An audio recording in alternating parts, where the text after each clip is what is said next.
நபர் ஒருவர் டிப்பர் சில்லுக்குள் விபத்துக்குள்ளாகி துடித்துக் கொண்டு கிடக்கின்றார். பல தமிழர்கள் வேடிக்கை பார்த்து கொண்டிருக்கிறார்கள். சிலர் சமூக வலைத்தளத்திலே அது தொடர்பான காணொலியை வெளியிட்டு இருக்கிறார்கள். இவ்வளவுதான் உங்களின் மனிதாபிமானமா? காணொலி பதிவு செய்து கொண்டிருக்கிறீர்கள். அந்த நபரை ஏன் உடனடியாக வைத்தியசாலைக்கு கொண்டு செல்லவில்லை என்று சமூக வலைத்தளத்தில் அந்த காணொலி தொடர்பாக பல்வேறு கருத்துக்கள் தெரிவிக்கப்பட்டு வருகின்றது. மற்றொரு செய்தியாக ரதன தேரர் எனப்படுகின்ற தேரர் ஒருவர் சிவஞானம் சிறிதரனை விட 30 வருட காலம் யுத்தத்தில் போரிட்ட விடுதலை புலிகள் சிறந்தவர்கள் என்று ஒரு பதிவினை தனது சமூக வலைத்தளத்திலே வெளியிட்டிருக்கின்றார். இந்த 2 விடயங்கள் தொடர்பில் தான் இந்த தொகுப்பிலே பார்க்க இருக்கின்றோம். அதற்கு முதல் JK ரிப்போர்ட் எனப்படுகின்ற இந்த யூடியூப் சேனலை சப்ஸ்கிரைப் செய்து கொள்ளுங்கள். தொடர்ந்து அருகில் இருக்கின்ற பெல் பட்டினை கிளிக் செய்வதன் ஊடாக நான் போடுகின்ற ஒவ்வொரு காணொலிகளும் நோட்டிபிகேஷனாக உங்களுக்கு உடனுக்குடனே வந்தடையும். தொடர்ந்து இந்த JK ரிப்போர்ட் எனப்படுகின்ற இந்த யூடியூப் சேனலுடன் இணைந்திருங்கள். தற்பொழுது செய்திகளுக்குள்ளே போகலாம்.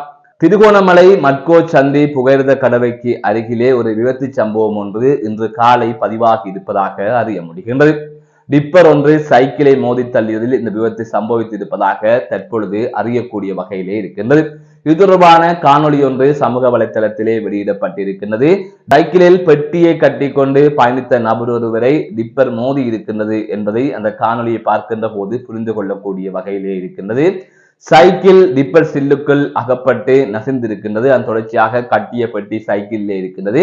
டிப்பர் சில்லுக்கு முன்பாக நபர் ஒருவர் காயமடைந்த நிலையிலே துடித்துக் கொண்டிருக்கின்றார். அதனை சுற்றி பல பேர் வேடிக்கை பார்த்து கொண்டிருக்கின்றார்கள். அதன் தொடர்ச்சியாக சிலர் காணொலி எடுத்து அதனை சமூக வலைத்தளத்திலே வெளியிட்டிருக்கிறார்கள்.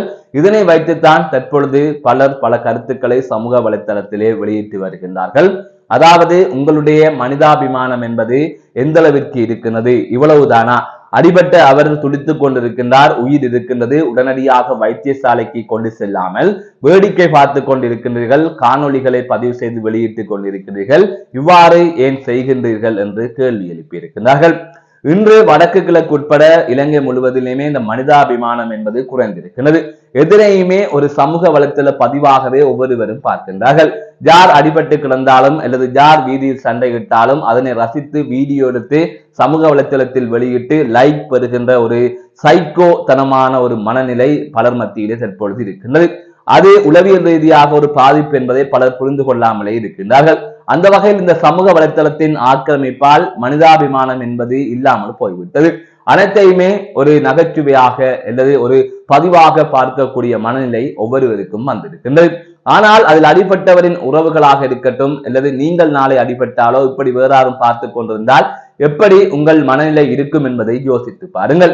பல பாதிப்புகளை தமிழர்கள் கடந்த காலங்களில் எதிர்நோக்கி இருக்கிறார்கள். உள்நாட்டு யுத்தம் காரணமாக பல இழப்புகளை சந்தித்திருக்கின்றோம். பலர் அவயங்களை இழந்திருக்கிறார்கள், பல துன்பங்களை அனுபவித்திருக்கின்றோம். எனவே அப்படியாப்பட்ட ஒரு இனம் இன்று மனிதாபிமானம் இல்லாமல் செயற்படுகின்றது. இந்த சமூக வலைத்தளத்திலே மூழ்கி கிடக்கின்றது. அதனூடாக பல விடயங்களை இவர்கள் கடந்து செல்கின்றார்கள் என்கின்ற குற்றச்சாட்டு இருக்கின்றது. இந்த செல்போன் வந்ததற்கு பிறகு உண்மையிலேயே பலர் இங்கு அவதிப்படுகின்றார்கள் என்றுதான் கூற வேண்டும். யாரும் யாருக்கும் உதவி செய்வதற்கு செல்வதே இல்லை. அதனை தாண்டி அதனை காணொலி பதிவு செய்வதிலே மும்முரமாக இருக்கின்றார்கள். இதனை பல சம்பவங்களில் நாங்கள் பார்த்திருப்போம். அந்த வகையான ஒரு சம்பவமாகத்தான் இந்த சம்பவமும் பார்க்கப்படுகின்றது. எனவே இவ்வாறான ஒரு நடவடிக்கை தான் இந்த சமூகத்தில் இருக்குமாக இருந்தால் அது அனைவரையுமே பாதிக்கும். யார் எப்போது விபத்துக்குள்ளாவார்கள், யாருக்கு எப்போது எந்த நிலை வரும் என்று யாராலும் ஊகிக்கவும் முடியாது, கூறவும் முடியாது. ஆகவே சமூகம் சீராக இருக்கின்ற பட்சத்தில் அது நாளை எமக்கும் பயன்படும்.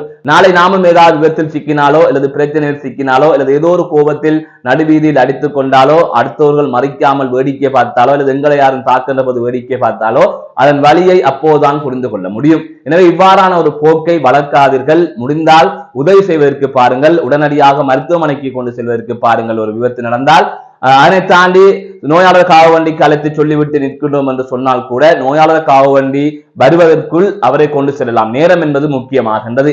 ஒருவர் விபத்தில் சிக்கினால் அவரை உடனடியாக வைத்தியசாலைக்கு கொண்டு செல்வதன் ஊடாக உயிரை காப்பாற்றலாம். சில நிமிடங்கள் தாமதமானால் உயிர் போகலாம். அப்படி இருக்கின்ற போது ஒரு ஆபத்தில் இருக்கின்ற ஒருவருக்கு ஒவ்வொரு நிமிடமும் ஏன் ஒவ்வொரு வினாடியும் அவ்வளவு முக்கியமானது.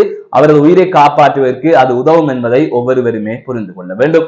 மற்றொரு செய்தியாக நாடாளுமன்ற உறுப்பினர் சிவஞானம் ஸ்ரீதரனை விட விடுதலை புலிகள் மேலானவர்கள் என்று ரதன தேரர் எனப்படுகின்ற ஒரு பௌத்த தேரர் ஒரு சமூக வலைத்தள பதிவு ஒன்றை வெளியிட்டிருக்கின்றார்.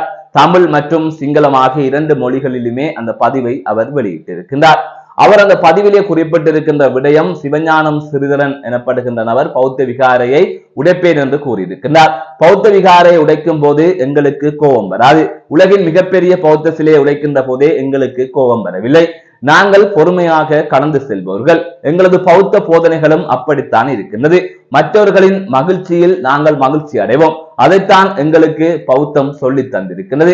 சிவஞானம் ஸ்ரீதரன் அவர்கள் எப்போதாவது பௌத்த விகாரைக்கு வர வேண்டும். அங்கே பக்கத்தில் இருக்கின்ற இந்து தெய்வங்களை அவர் பார்க்க வேண்டும்.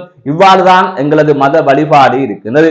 எங்களது பௌத்த போதனைகளும் அப்படித்தான் இருக்கின்றது என்று அவர் குறிப்பிட்டிருக்கிறார். இவ்வாறு பல விடயங்களை அவர் அந்த பதிவிலே தெரிவித்திருக்கின்றார். அந்த பதிவை இதிலே பார்க்கலாம். எம்மதமும் சம்மதம்.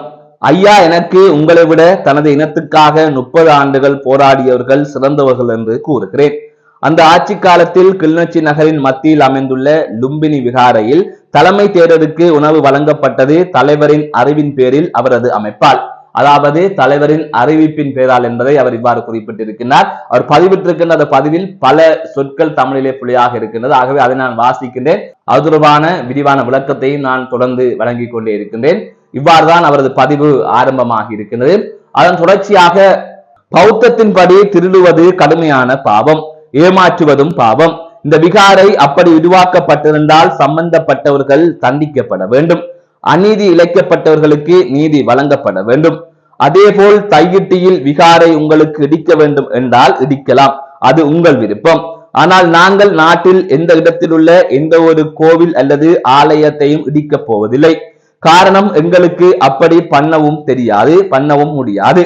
நாங்கள் பௌத்தர்கள், புத்தர் அருளிய போதனைகளை பின்பற்றியவர்கள். நாங்கள் எங்களுக்கு உண்மையான பௌத்தர்களாக வாழ வேண்டும் என்றால் முதலில் தன்னுடைய மகிழ்ச்சியை விட மற்றவரின் சந்தோஷத்தை பற்றி சிந்திக்க வேண்டும் என்று புத்த பெருமானே எங்களுக்கு உபதேசம் சொல்லி இருக்கிறார். ஐயா, நீங்கள் ஒரு நாள் எங்கள் விகாரைக்கு வாருங்கள். புத்தர் வணங்க மட்டுமல்ல, புத்தர் சிலைக்கு இரு பக்கத்தில் உள்ள இந்து கடவுளான முருகன் மற்றும் விஷ்ணு, கண்ணகி ஆகிய கடவுள்களையும் வணங்கலாம், பூஜையும் செய்யலாம். ஒரு நாள் வாருங்கள், உங்களை அன்புடன் வரவேற்கின்றேன் என்று அவர் குறிப்பிட்டிருக்கின்றார். அதன் தொடர்ச்சியாக, தையிட்டியில் தவறான விகாரை கட்டி இருக்கு என்றால் அந்த விகாரையை அங்கேயே உருவாக்கும் போது செய்ய வேண்டிய செயலை செய்யாமல் விகாரை திறந்த பின்னர் இப்படி கூறுவது உங்களில் உள்ள அறியாமையும் பொறுப்பின்மையும் தான் தெரியும். உலகில் மிகப்பெரிய புத்தர் சிலையான ஆப்கானிஸ்தான்ல இருந்த பாமியன் புத்தர் சிலையை உடைக்கும் போது எங்களுக்கு வராத பகமை தையிட்டி விகாரை உடைத்தால் வர முடியுமா? வரவே வராது. பௌத்த கோட்பாடுகளில் அடிப்படைதான் சிலையை கட்டுவதை விட மனதை கட்டுவதே சிறந்ததாகும் என்று அவர் குறிப்பிட்டிருக்கின்றார். நன்றி என்று தெரிவித்திருக்கின்றார். மீண்டும் ஒரு காணொளி சந்திக்கின்றேன். நான் நடராசா ஜெயகாந்த்.